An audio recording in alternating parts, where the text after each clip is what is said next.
Sayyidina Muhammad wa ala alihi wa ashabihi ajma'in. Apa kabar adik-adik sekalian?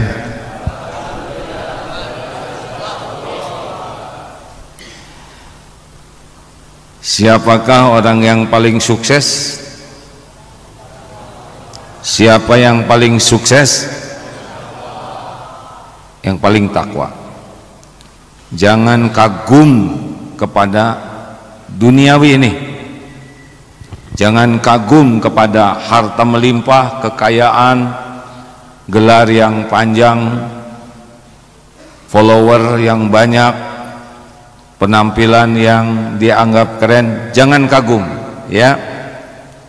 Boleh punya, boleh, tapi jangan kagum, karena awalnya seseorang diperbudak selain Allah adalah kekaguman. Pantas lihatnya ke sana. Lihat sini adik-adik, hanya di depan. Bib, close up aja. Udah. Emang mau jauh-jauhan begini? Adik-adik, la ilaha illallah, tiada ilah Tuhan yang berhak disembah selain Allah, itu awalnya adalah ketakjuban, kekaguman kita hanya kepada Allah. Dunia ini hanya tempat mampir. Kita boleh punya dunia, tapi dua hal yang sangat penting. Satu, jangan kagum, jangan merasa keren, jangan merasa hebat, jangan merasa sukses karena punya dunia. Dan yang kedua, jangan lengket merasa memiliki. Paham? Lihat ke sini deh. Kalau mau lihat ke sana boleh juga, tapi dipindahkan ke belakang. Jadi adik-adik akan dididik, dilatih supaya di dunia ini bisa berprestasi, memberikan yang terbaik, tetapi tidak takjub terhadap dunia dan tidak lengket, ya.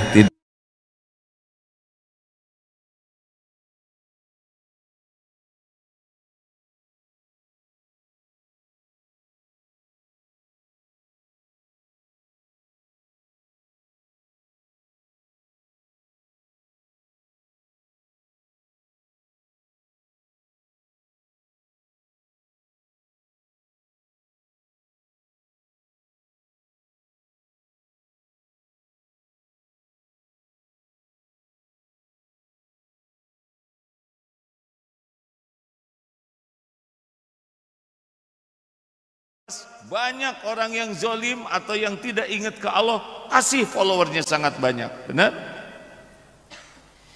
Awal dari cinta dunia adalah kagum kepada duniawi. Harus tidak boleh kagum dulu. Punya boleh? Boleh. Punya yang bagus boleh? Boleh. Punya istana boleh? Boleh. Dunia ini boleh. Kalau Allah ngasih, syukuri, tapi jangan merasa keren. Punya mobil bagus boleh? Mobil apa aja komponennya? Kaleng, kaca, besi, karet, plastik, cuma begitu. Tidak sedikit juga orang yang punya mobil bagus, tapi yang punyanya koruptor, pencuri. Apa artinya? Mobilnya berharga, yang punyanya tidak ada harganya. Jelas adik-adik? Ingat baik-baik ya. Ada 3 ciri orang yang akan suksesnya benar-benar berkelanjutan.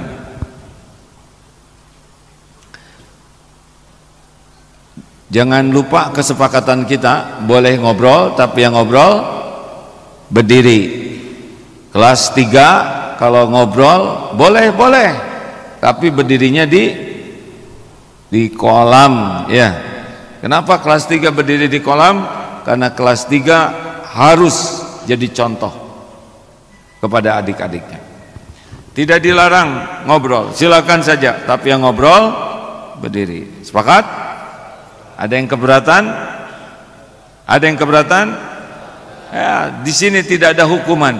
Yang ada adalah setiap orang memikul apa konsekuensi dari yang dia lakukan. Jelas? Jadi tidak akan menghukum. Kalau ada yang ngobrol, ya karena dia memilih ngobrol, maka konsekuensinya harus siap berdiri dan masuk ke kolam. Sederhana bukan? Saya tidak mau masuk ke kolam, ya jangan ngobrol. Hidup ini memilih deh. Hidup ini pilihan. Pilihlah yang Allah sukai. Satu, apa ciri orang yang bekal sukses? Pembelajar sejati. Untuk jadi ahli takwa ini syaratnya deh. Pokoknya adik-adik, tiada hari kecuali nambah ilmu baru, wawasan baru, pengalaman baru yang bermanfaat. Kalau punya uang, punya waktu, punya tenaga, cari. Apalagi kalau adik-adik masih muda, punya uang, ikut kursus, ikut pelatihan, apapun, kembangkan diri kita. Ilmu baru. Tapi fondasi dari semua ilmu adalah ilmu agama. Dan fondasi dari ilmu agama adalah ilmu tauhid. Ilmu tauhid, ilmu mengenal Allah, ilmu yakin kepada Allah. Karena kalau sudah tauhidnya bagus, seperti masjid ini nih, ini kita 3 lantai, ini fondasinya luar biasa. Kita sedang membangun masjid di Eko Pesantren 2. Harga untuk membangun fondasinya sangat mahal. Mahal sekali. Kenapa? Karena kalau fondasinya kokoh, dibangun ke atasnya pun makin tinggi pun akan kuat. Kalau fondasinya tidak kokoh, dibangun ke atas makin tinggi makin roboh. Adik-adik bisa mendengar, membaca kenapa di Indonesia banyak yang korupsi? Fondasinya tidak kuat. Kasih jabatan roboh, kasih pangkat roboh. Kenapa? Fondasinya tidak kuat. Adik-adik pastikan belajar agama sungguh-sungguh, belajar kenal ke Allah, belajar apa yang Allah sukai, belajar apa yang Allah tidak suka. Karena ini inti ketakwaan. Tahu kan, takwa itu seperti berjalan di sekitar onak dan duri. Kita jalan, adek, kalau adek berjalan banyak duri, banyak beling, banyak ranjau, apa yang dilakukan?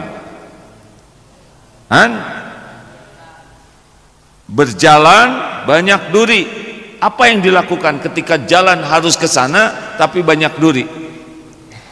Hati-hati, benar? Selalu mempertimbangkan setiap langkah. Itulah ahli takwa. Nah, kita harus tahu duri itu apa? Duri itu apa yang Allah larang. Nafsu sukanya melakukan apa yang Allah larang.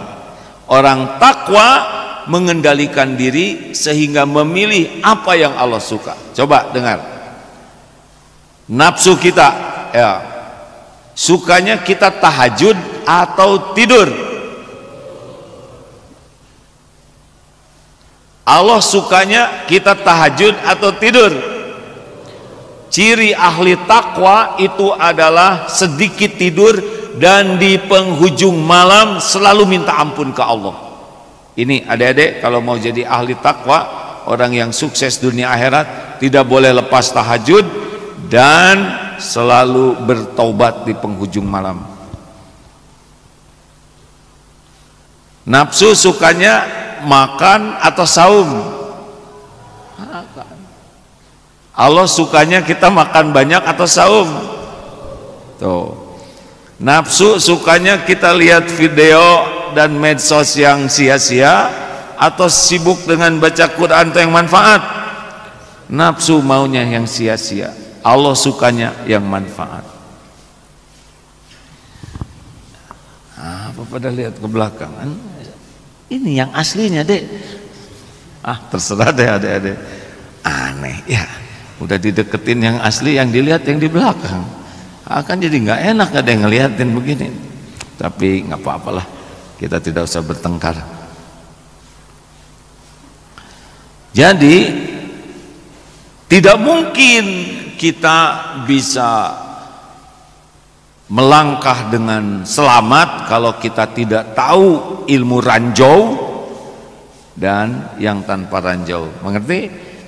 Di Ukraina itu sudah lebih dari 40.000 yang tidak ada kakinya karena menginjak ranjau.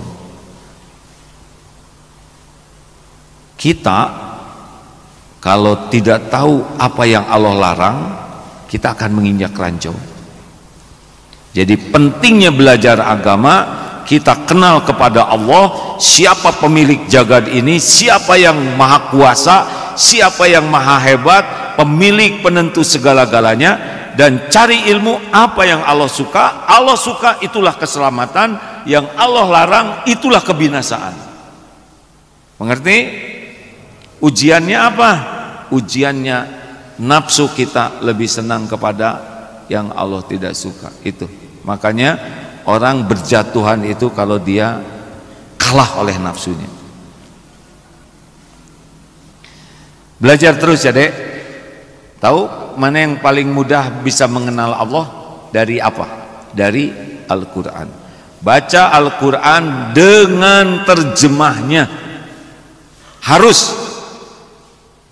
Kalau membaca Al-Qurannya saja baik, kalau ikhlas dapat pahala.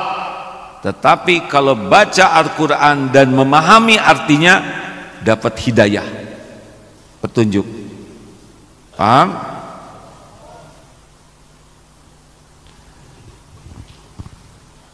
Tidak sedikit yang sehari one day one juz, tapi Al-Fatihah juga tidak paham artinya. Tidak sedikit yang membaca ayat kursi tapi tidak paham artinya. Padahal Al-Quran oleh Allah diturunkan kepada kita untuk dipahami. Bukan membaca Al-Quran itu salah dan jelek, bukan, tapi harus lebih dari itu. Adik-adik, pastikan kalau baca Quran dengan artinya, ya, karena dalam Al-Quran Allah memperkenalkan dirinya. Dalam Al-Quran kita tahu apa yang terbaik dalam hidup ini. Juga baca banyak tentang sunnah Nabi. Tanpa itu kita tidak punya fondasi. Adik-adik kalau melihat kenapa berjatuhannya para ya tokoh-tokoh terjerat berbagai kasus, penyebabnya adalah fondasinya lemah. Kuatkan terus fondasi.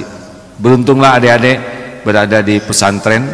Tidak banyak remaja yang berada di pesantren, benar?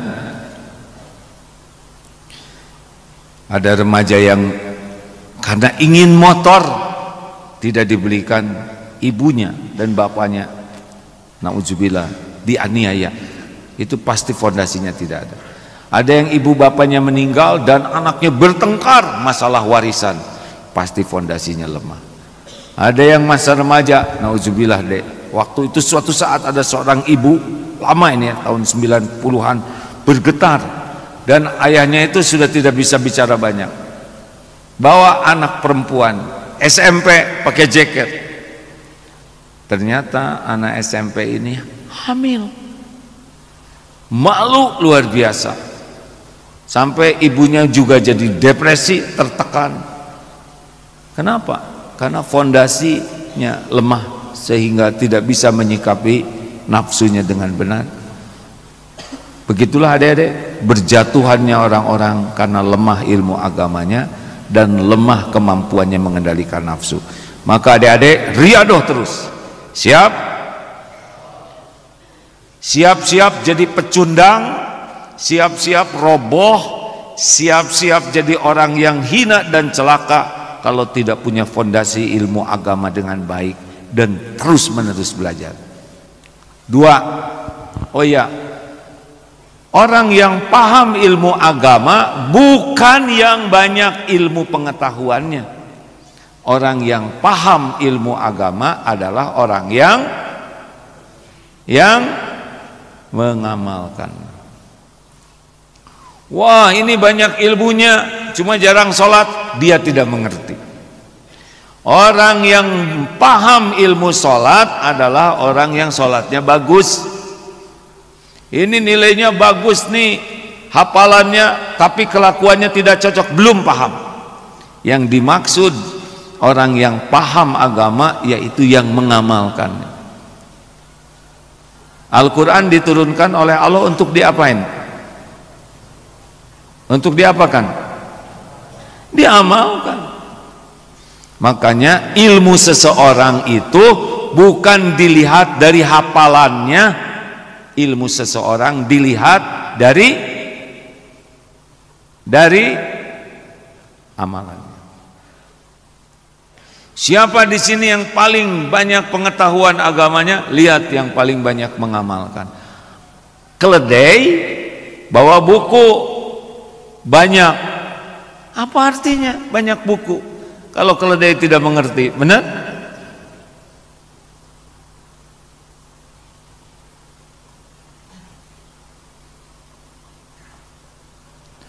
Oleh karena itu, adik-adik, siapa yang paling banyak ilmu agamanya, yang paling paham agama, jangan dilihat dari hasil ulangannya, tapi dilihat dari amalnya, akhlaknya. Ingat baik-baik ya.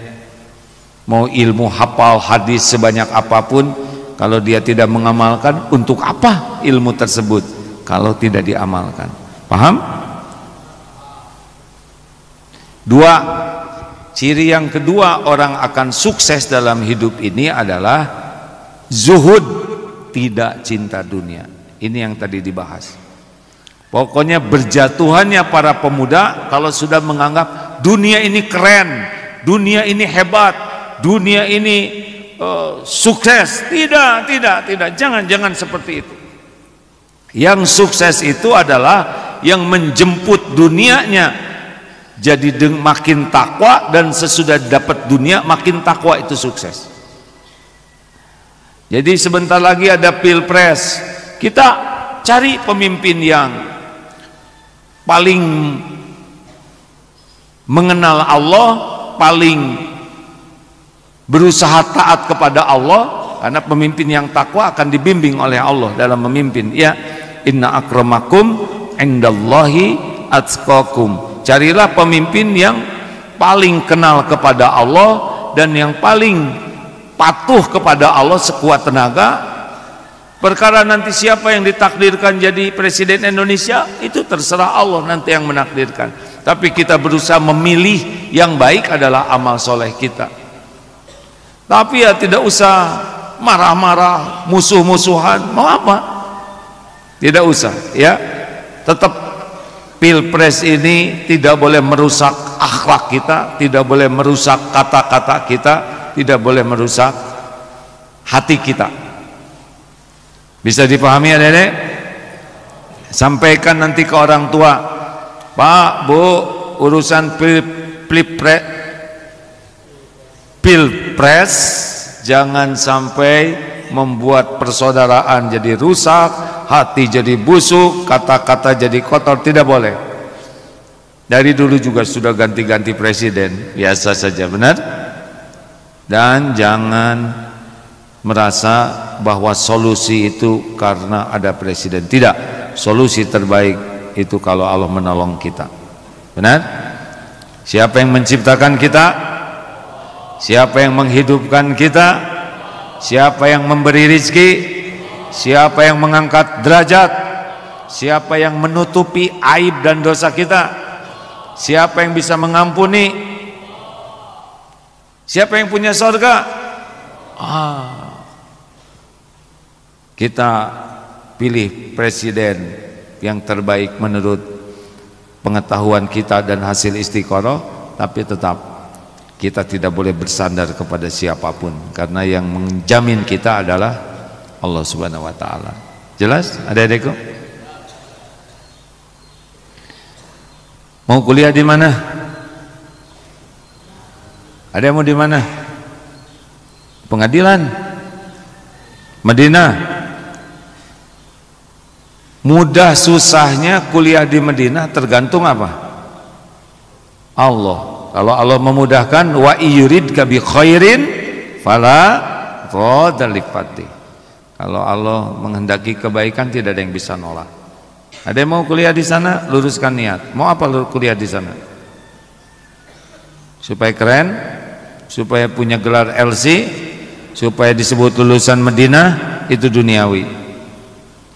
Saya ingin belajar, mudah-mudahan di sana saya bisa lebih mengenal Allah, saya lebih paham apa yang harus saya lakukan dalam hidup ini. Jangan sampai karena merasa kuliah di luar negeri jadi keren. Allah tahu ini bukan mencari keridhaan Allah. Makanya walau kuliah di luar negeri sekalipun, di Medina atau di mana sekalipun, kalau tujuannya hanya gelar, hanya untuk diakui oleh orang, hanya untuk dihormati orang, biasanya ilmunya susah diamalkan. Tidak mungkin semua orang kuliah di sana, benar? Kalau saya kuliah di swasta gimana? Mau negeri mau swasta, kalau bertakwa sukses. Tidak mungkin semua kuliah di ITB, nggak muat, ya. Tidak mungkin. Ingin ke sana boleh? Boleh. Minta tolong ke Allah, minta yang terbaik. Nggak dikasih, nggak apa-apa. Teman-teman saya ada yang masuk, saya nggak apa-apa. Terus aja belajar. Yang penting jadi ahli takwa. Karena yang sukses bukan lulusan mana-mana, tapi yang paling takwa. Boleh tidak kaya? Jawab. Kenapa boleh? Buat apa kita kaya? Acungkan tangan. Untuk apa kita banyak uang? Mau tidak? Siapa yang bisa jawab? Saya pengen kaya deh. Apa? Supaya sedekahnya makin banyak. Bagus. Ada lagi. Kenapa kita harus banyak uang? Kalau mau. Saya nggak pengen banyak uang ini. Qadarullah, Allah menitipkan beberapa usaha ke A. Allah yang memilikinya. Dengan dititipi perusahaan, alhamdulillah, tidak usah bersandar kepada gaji ke siapapun, karena Allah cukupi lewat usaha. Dengan diberikan rezeki mandiri, kita tidak hutang budi ke siapapun. Kita bisa berzakat yang banyak, kita bisa sedekah, ngasih makan, beasiswa, banyak yang bisa kita lakukan. Maka kalau ingin dunia, bukan ingin dunianya, tapi ingin dunia jadi tambah ketakwaan kita ke Allah. Jelas? Adik-adik? Mau tidak? Enaknya kalau kita dicukupi rezekinya oleh Allah, izah kita terjaga, enggak minta-minta, enggak berharap dari orang lain. Jadi kalau ada ingin dunia, dunia yang menambah ketakwaan, dunia yang membuat dekat dengan Allah, dunia yang membuat kita bermanfaat. Kenapa harus sekolah? Jawab, supaya apa?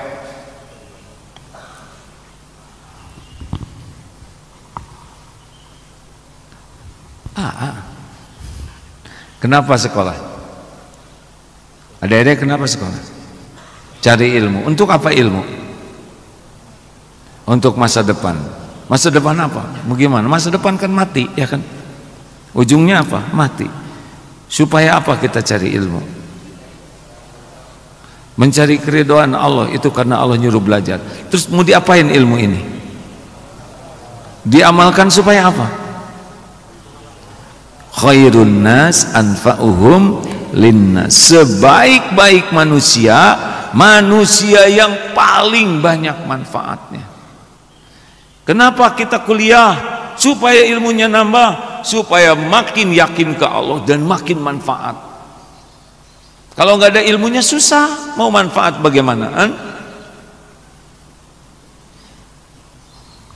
Jadi kita kuliah, belajar terus supaya makin banyak ilmu kita, makin yakin ke Allah dan makin banyak manfaatnya. Jelas ya? Mana yang keren? Banyak uangnya atau banyak sedekahnya? Mana yang kira-kira menurut adik-adik ini orang keren nih? Banyak uangnya atau banyak sedekahnya? Bagaimana kalau orang banyak uangnya tidak bayar zakat? Apa artinya? Keren tidak? Dia mencuri hak 8 asnaf. Banyak uang tidak bayar zakat, dia mengambil hak orang lain. Keren tidak? Malah jadi pencuri. Banyak uang tidak mau sedekah, pelit, koret, kedekut, buntut, kasir, cap jahe. Keren tidak? Justru orang tidak punya uang, pelit, wajar, karena tidak ada yang mau dikasihkan. Banyak uang, pelit, jadi hina. Jadi kita minta rezeki kepada Allah, rizqan thayyiban, yang baik, yang bisa menjadi pendekat kita kepada Allah. Jelas ya? Boleh tidak pengen jadi gubernur? Supaya apa jadi gubernur? Cung yang mau jadi gubernur? Ada yang mau jadi komandan, jadi panglima, jadi menteri? Ada yang mau jadi apa? Mau jadi panglima? Mau ngapain jadi panglima?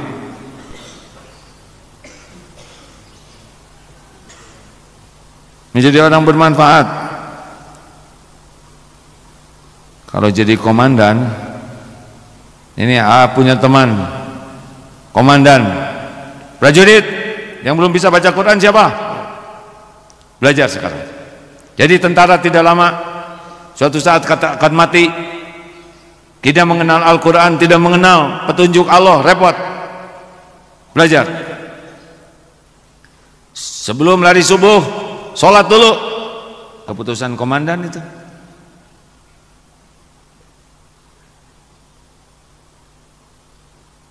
Apel sesudah sholat dulu, apel dulu ke Allah, karena komandan memerintahkan yang baik, semua yang nurut dapat pahalanya. Itulah enaknya jadi pemimpin. Tanda tangan aturan makanan halal, jadi pahala. Jadi boleh ingin jadi pemimpin, boleh, untuk nambah ketakwaan dan nambah manfaat. Begitu. Jadi adik-adik nggak usah terkagum-kagum sama dunia ini ya. Pokoknya hubbud dunya ra'su kulli khuti'ah. Cinta dunia itu sumber dari berbagai kesalahan. Punya dunia boleh? Boleh tidak? Punya jabatan boleh? Populer boleh? Yang tidak boleh apa dong? Merasa kagum, merasa keren, merasa hebat, merasa lebih dari yang lain. Ini cuman ujian. Dunia ini cuman ujian. Ya, boleh punya, boleh. Manfaatkan untuk hidup ini bermanfaat. Dan yang ketiga, adik-adik sambungkan tangan. Ya, berat sekali ini ya, subuh jam 4. Angkat. Ya, bangunkan yang masih belum mengangkat. Yang tidak ngangkat berarti minat ke kolam. Angkat. Belok kanan. Kanan. Ya, kiri. Angkat lagi. Tinggi. Dorong ke depan. Ya. Angkat. Belakang. Alhamdulillah, putar bahunya. Alhamdulillah ya, putar bahunya. Ya, belakang. Ke depan. Alhamdulillah. Sekarang leher, tekuk kanan. Mana kanannya, Dek? Itu kiri ya. Terus kalau bisa pegang sininya nih, Dek. Terus dilemeskan tapi ditarik. Enak. Alhamdulillah. Kiri. harus stretching gini. Kucing juga bangun tidur stretching, makanya disebut kucing karena stretching ya. Lalu ke atas ya, tolong, aduh ya Allah enaknya. Nunduk.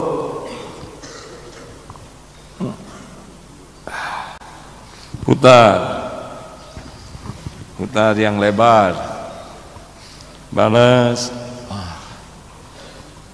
Alhamdulillah. Setiap hari deh begitu ya. Sudah bangun begitu? Ya kasihan yang ngantuk. Kenapa kasihan? Karena tidak dapat ilmunya ya. Memang perjuangan bagi remaja, tapi adik-adik luar biasa. Bangun jam berapa tadi? Jam 3. Terus tahajud dulu. Mandi tidak? Ada yang suka mandi air dingin tidak? Jong yang mandi air dingin. Yang habis tahajud langsung mandi. Ini tambahan aja ya Dek ya. Dek dengerin ya. Ini kan Eko 1 ini dingin. Eko 2 lebih dingin lagi.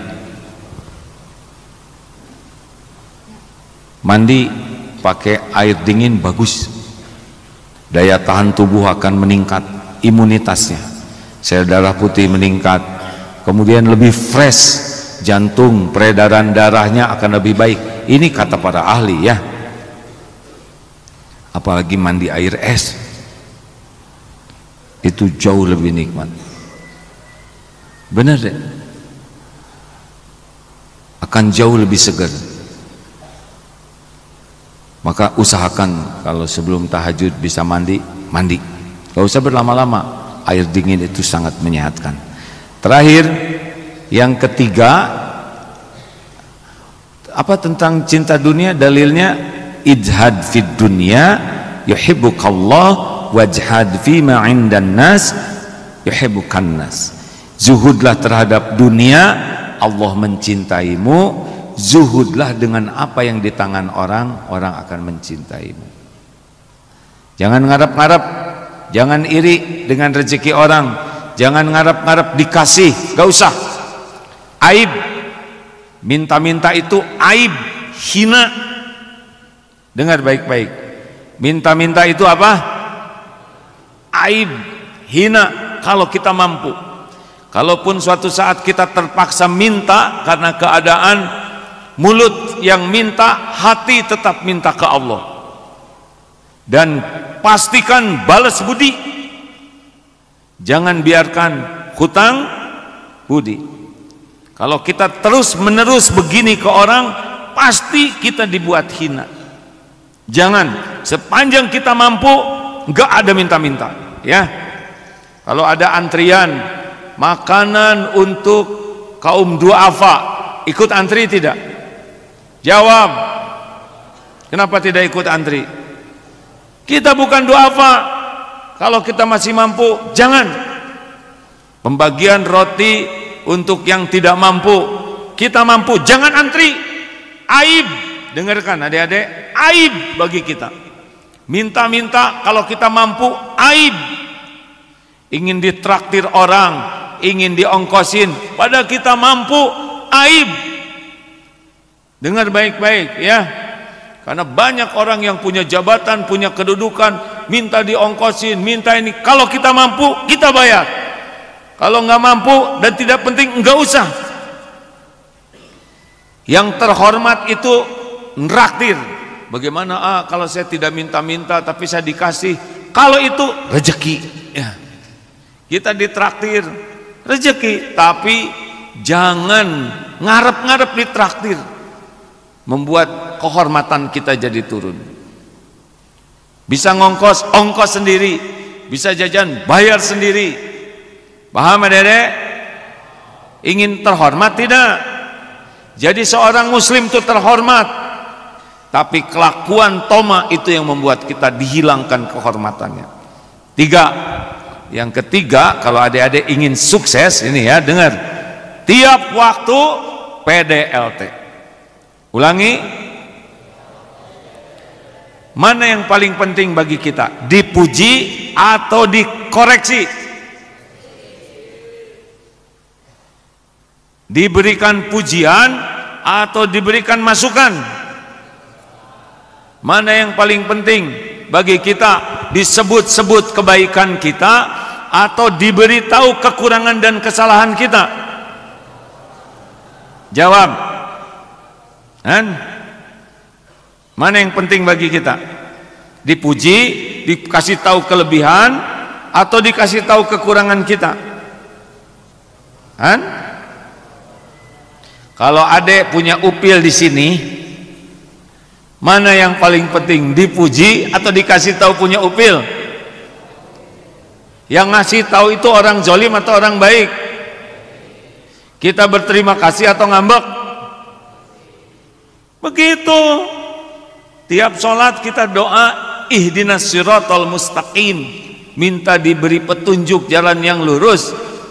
Allah tahu kekurangan kita, Allah tahu kesalahan kita, dikabulkan dengan cara ada berbagai jalan.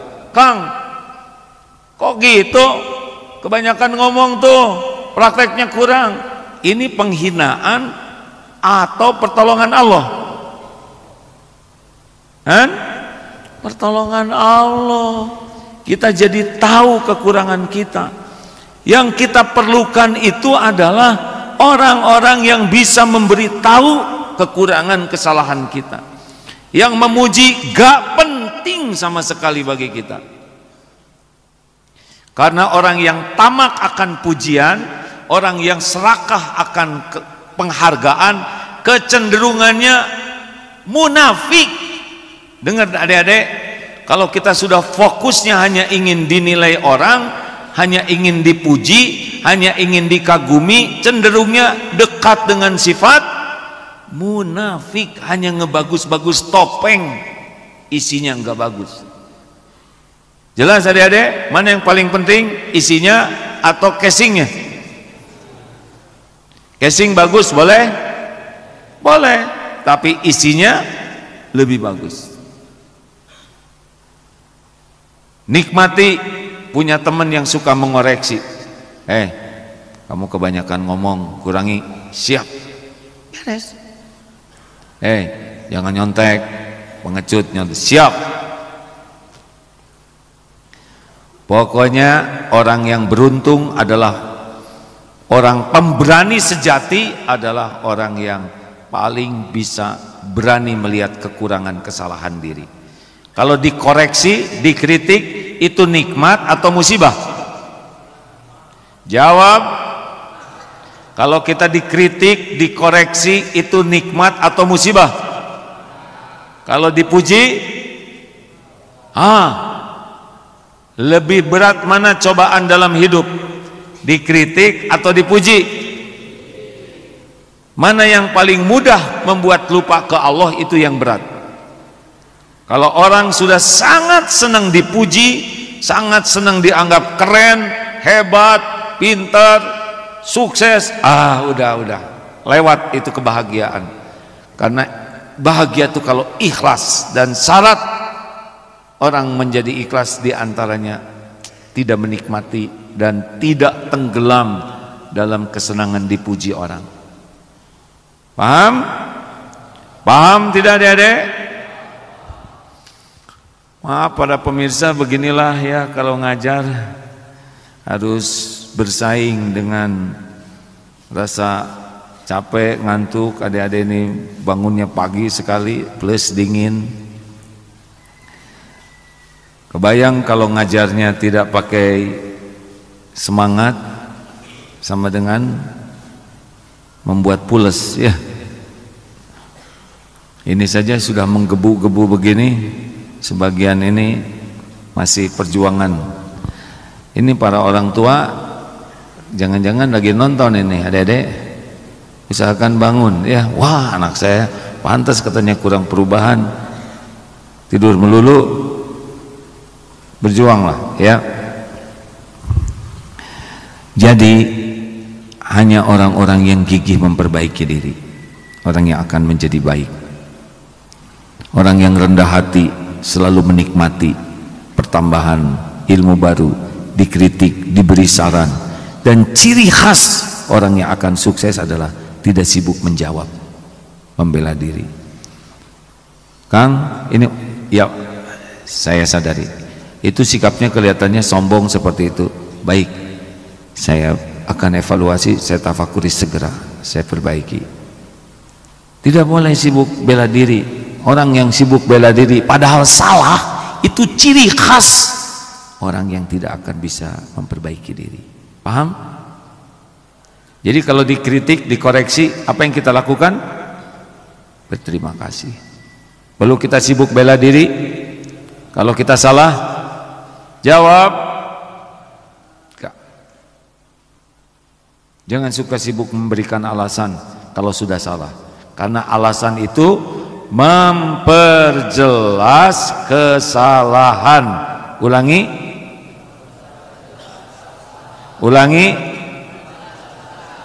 Orang yang salah dikasih koreksi tapi dia sibuk memberi alasan. Apa arti alasan? Memperjelas kesalahan dia. Terima kasih adik-adikku yang baik. 3 hal ini mudah-mudahan jadi pegangan. 1, pembelajar sejati, belajar dengan niat yang benar dan berusaha amalkan. Yang kedua, tidak cinta dunia walaupun kita sibuk dengan urusan dunia, tapi niatnya adalah ibadah, tidak lengket, tidak kagum, tidak merasa memiliki dunia ini. Dan yang ketiga adalah selalu sibuk PDLT, perbaiki diri dan lakukan yang terbaik. Apapun yang terjadi di dunia ini, perbaiki diri terus, karena rezeki kita adalah ketika kita jadi lebih baik. Dan lakukan, jangan setengah-setengah, maksimalkan ya. Kalau bisa lakukan lebih daripada yang diharapkan orang. Baru kembali dari Jepang, salah satu sifat orang Jepang yang temui adalah ketika ditanya ini alamatnya, oh langsung beliau jalan menunjukkan itu, bukan sana, tidak, keluar dari posnya walaupun 40 meter beliau menunjukkan dan kembali lagi. Luar biasa. Suatu saat mau naik taksi, padahal wajar bagi kita buka bagasi sendiri. Oh tidak, jangan, kata beliau, arigato gozaimasu, terima kasih. Padahal hanya ngebuka bagasi, kita mau mengangkatkan, jangan, ingin diangkat sendiri. Luar biasa. Kalau kita bisa memberikan lebih, itu mantap. Adik-adik di Jepang yang kemarin lihat, yang paling khas adalah sulit sekali mencari sampah. Jadi di sana itu salah satu aib kalau membuang sampah itu. Dan memang dendanya 10.000 yen, kurang lebih 1 miliar lah. 10.000 kan, ya kali 100 berapalah, pokoknya banyak aja. Dan penjara 5 tahun. Tapi di sana tidak ada sampah dan sulit mencari tempat sampah. Jadi kemana itu sampah? Mereka meminimalisir, membuang sampah, menyampah, dan kalaupun ada sampah dikumpulkan. Ada sampah tapi jarang, bahkan ada dari 6 hari cuman sekali saja melihat ada petugas kebersihan. Itu juga yang dibersihkannya sedikit karena sudah bersih. Qadarullah, suatu saat anak pertukaran pelajar dengan pelajar Jepang. Apa yang dilihat di sana? Sebelum masuk kelas, semuanya murid plus gurunya membersihkan kelas itu bersama-sama. Dan yang dibersihkan bukan nyapu dan ngepel, tapi sampai ke kaki-kaki kursi, kaki meja dibersihkan. Luar biasa. Dibersihkan sampai ke kakinya. Dan sama-sama guru tidak nyuruh, tapi guru ikut bekerja bersama. Dan ketika guru masuk, tidak ada perintah diam. Jadi guru masuk, diam semuanya. Sudah tidak usah disuruh diam. Sudah mengerti bagaimana semestinya ketika guru ada. Ada lagi yang menarik. Beberapa pelajar Jepang itu kagum dengan pelajar Indonesia karena ngobrol terus. Malam-malam di asrama ngobrol. Mereka tuh kagum, kok ini bisa ya malam-malam sibuk ngobrol, bukan sibuknya belajar, sibuk istirahat. Jadi yang dikaguminya giliran yang salah lagi.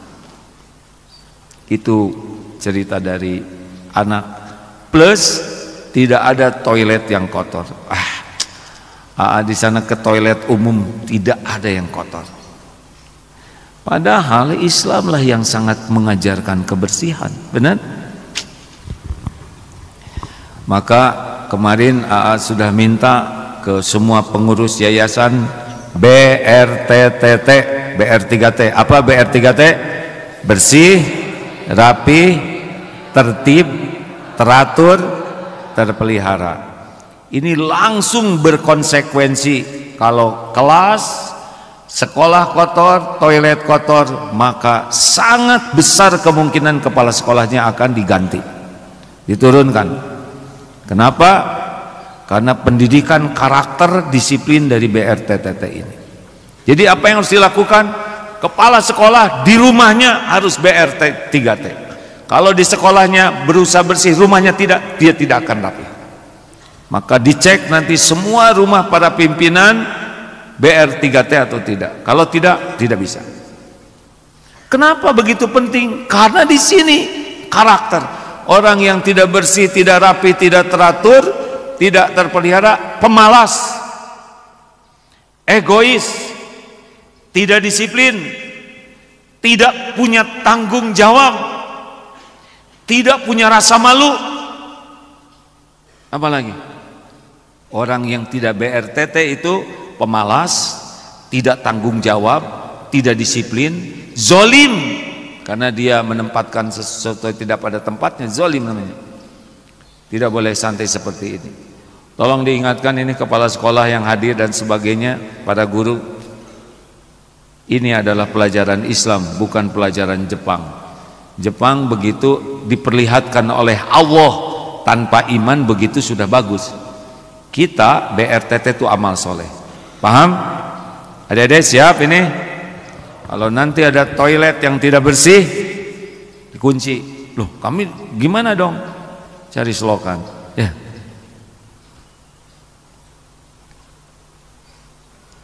Semua ini agar kita menjadi orang yang lebih baik, adik-adik. Mau ngapain juga capek-capek harus patroli, malam-malam harus datang ke sini, ya. Semata-mata mudah-mudahan adik-adik bisa jadi lebih baik. Ada yang nanya, kenapa kok sangat serius kepada disiplin seperti ini? Sejujurnya ini hasil pendidikan orang tua. Ayah seorang TNI, seorang prajurit. Sama, bangun tidur harus rapih, tidak boleh kerut-kerut. Kalau melipat selimut ujung dengan ujung diperiksa dulu. Ayah saya begitu deh, harus rapih, tidak boleh kendor. Luar biasa. Jalan tidak boleh bunyi, lok lok, aduh kalau bunyi bermasalah. Tutup pintu, oh kalau itu pasti masalah. Tutup itu pegang pinggirnya, klek. Itu dulu ayah mengajarkan.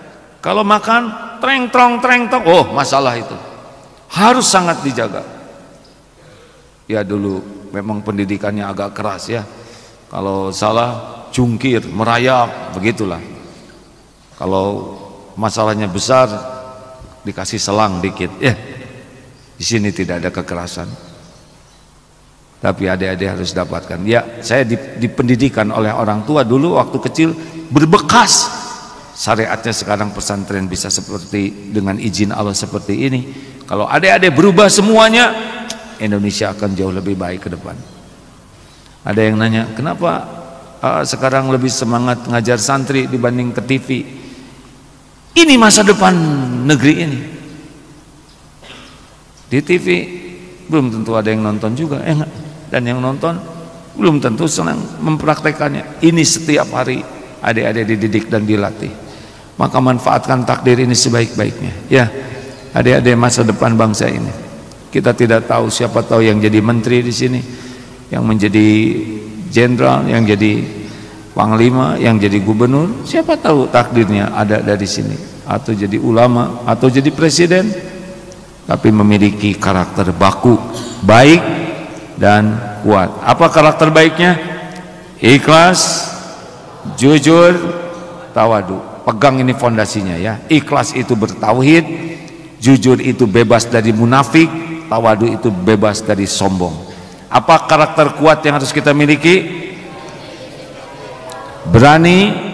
Berani bukan masalah berkelahi, berani ngaku salah juga ada termasuk ini. Berani memilih yang Allah sukai. 2, disiplin, tiada prestasi. 3, tangguh. Tidak ada sesuatu yang dibuat mudah kalau ingin sukses. Semuanya harus dengan ketangguhan. Terima kasih adik-adikku sekalian. Semoga kita termasuk orang-orang yang dipilih oleh Allah jadi ahli takwa, dijadikan contoh kebaikan, dijadikan hidup penuh manfaat. Dan semoga Allah menolong saudara kita di Palestina. Allahumma salli ala Sayyidina Muhammadin wa ala alihi wa ashabihi ajma'in. Allahumma a'izzal Islam wal muslimin. Allahumma ansur mujahidin fi Palestin. Allahumma ansur ikhwanana fi Palestin. Allahumma arham ikhwanana muslimin wal muslimat fi Palestin. Ya Allah, tolonglah saudara-saudara kami di Palestina. Ya Allah, Engkaulah menyaksikan segalanya. Berikan kekuatan iman ya Allah. Jadikan mereka menjadi para waliullah, kekasih-kekasih-Mu. Hujamkan ketenangan, keberanian yang sempurna dalam bertarung melawan kebatilan ini ya Allah. Jadikan setiap yang wafat Engkau jamu menjadi syuhada. Jadikan setiap yang terluka, yang sakit Engkau angkat derajatnya, Engkau bersihkan dari segala aib dan dosa. Engkau ganti dengan kemuliaan setinggi-tingginya di dunia wal akhirat. Ya Allah, jangan biarkan kaum yang zalim berjaya. Engkaulah yang menggenggam kaum zalimin ya Allah. Cerai beraikan, luluh lantakan, lemahkan ya Arhamar Rahimin. Mudah bagimu, Engkau penguasa langit dan bumi. Innaka ala kulli syai'in qadir. Persatukan umatmu ya Allah. Jadikan saudara kami di Palestina ini menjadi bukti indahnya Islam, bukti indahnya orang-orang yang beriman. Taqabbal minna ya Arhamar Rahimin. Innaka antas samiul alim wa tub alaina innaka antat tawwabur rahim. Sallallahu alaihi wasallam.